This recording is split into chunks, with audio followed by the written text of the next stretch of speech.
Ախալի թաուբիս պիրադոբիս էլեկտրոնուլի մոծմոբը թանամեդրովի դամցավի նիշնեբից դացուլի սանդո դոկումենտիը, ռոմլիս դիզայնի էրումնուլի սիմբոլոյ բիթա դատվիրթուլի։ Դոկումենտի զոգերթի դամցավի նիշնի սամուցնոբը, շեսածլեբելիա դախիդ վիսաս, գադախրիսաս դա շեխեբիսաս, իրադոբիս մոծմոբիս ծինամ խարես, օպտիկուրատ սոլեբադի մելնիտ, դատանիլեա էլեկտրոնուլի դոկումենտի սաղնիշնելի նիշանի։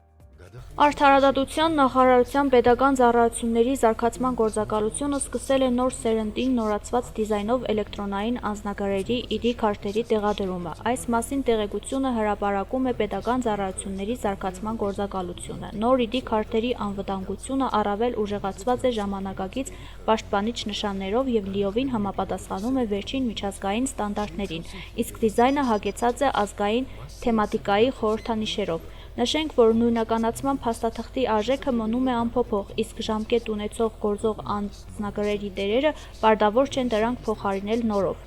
Նորացված էլեկտրոնային անձնագրերը պարունակում են տիրոջ մատնահետքերը, դրա վրա տեղադրված է նաև QR կոդ, որի սկանավորման միջոցով հնարավոր է ստանալ լրացուցիչ տեղեկատվություն փաստաթղթի համարը եւ կարգավիճակը, անձի գրացման հասցեն, ինչպես նաև փաստաթղթի տիրոջ ցանկությամբ ուսանողի կամ հաշմանդամություն ունեցող անձի կարգավիճակի վերաբերյալ։ Ցանկացողները կարող են նոր ID քարտի համար դիմում ներկայացնել պետական ծառայությունների զարգացման գործակալության տարածքային ստորաբաժանումներում, արդարադատության տան մասնաճյուղերում եւ շարժական արդարադատության տներում, ինչպես նաև հեռավոր պետական ծառայությունների զարգացման գործակալության պաշտոնական կայքի միջոցով։